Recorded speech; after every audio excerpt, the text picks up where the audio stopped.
So mga idol, bagong paligo naman si Manong Guard. Ganito lang no. So ito ngayon yung kunin natin yung mga gagamitin kasi wala man yung may-ari. So dahil bagong paligo tayo mga idol, maglagay tayo na bukas kinukuha na tawas. Yan o.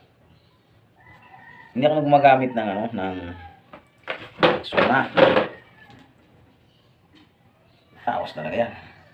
Yan o mga idol. Tawas yan. So hindi naman tayo kagandahang lalaki. Kung gusto mo talaga na medyo akit-akiting ka ng lapitin ka ng chicks. Diba? O hindi kalayuan ang katabi mo. Maligo ka. At maghilod ka, hindi yung naligo ka lang parang pato. So ngayon, pagtapos dapat meron kang alcohol. Dati ganun ang ginagawa ko eh. Dahil wala akong alcohol ngayon, nasa motor. So, meron kasing may dito eh, lotion sa kasama ko. Wala naman siya dito. Tirahin ko na ito mga idol. So ganito yan. Ang ginagawa ko dati, ayan, tapang na para diba, ganyan. Tapos na nahilo dyan Manong Guard, diba? So ganon. Dati, ang ginagawa ko dati, alcohol bago lotion, para naman hindi tayo iwasan ng katabi natin. Bagong toothbrush ka, mabango ka, di ba? So, hindi ka lalagyan.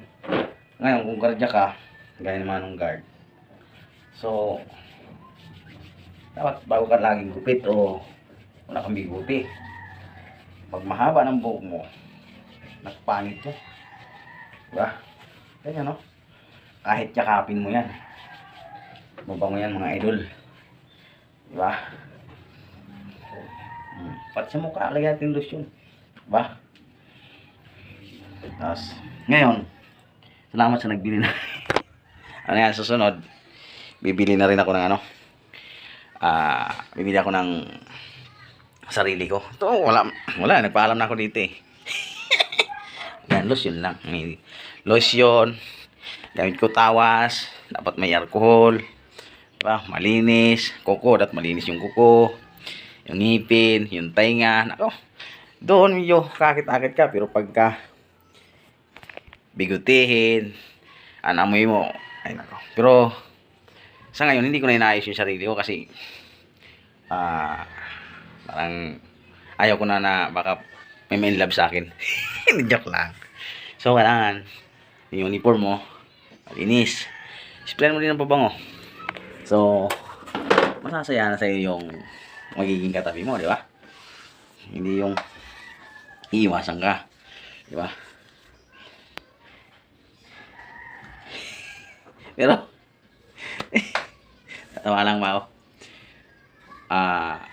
Para sa akin mas maganda yan eh, kasi kung ayaw ko siya maging katabi, talagang didikit ako na didikit sa kanya para iwasan niya ako. Shoutout mga idol, magpalang araw sa inyo. Medyo mahaba ng buhok ni Manong Guard kasi yan kailangan talaga pagupitan yan. So yung biguti wala na, nahit ko na yan eh. Ang pagpagupit tuwing sahod, yung pag hindi mo nasunod yung tuwing sahod, ibig sabihin daw sikat.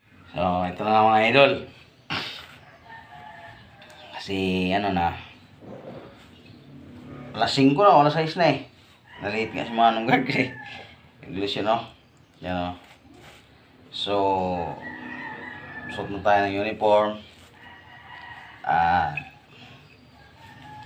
Alis na tayo. Baka hinahanap na tayo ng kasama natin doon. So ang gawin natin, mag-jacket tayo.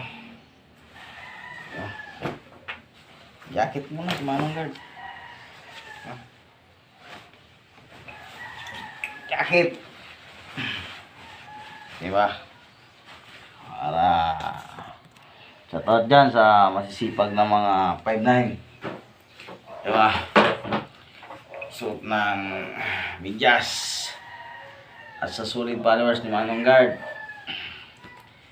mabuhay kayong lahat. No, isa na nasa mabuting kalagayan. Laging malusog, malayo sa anumang sakuna. Diba?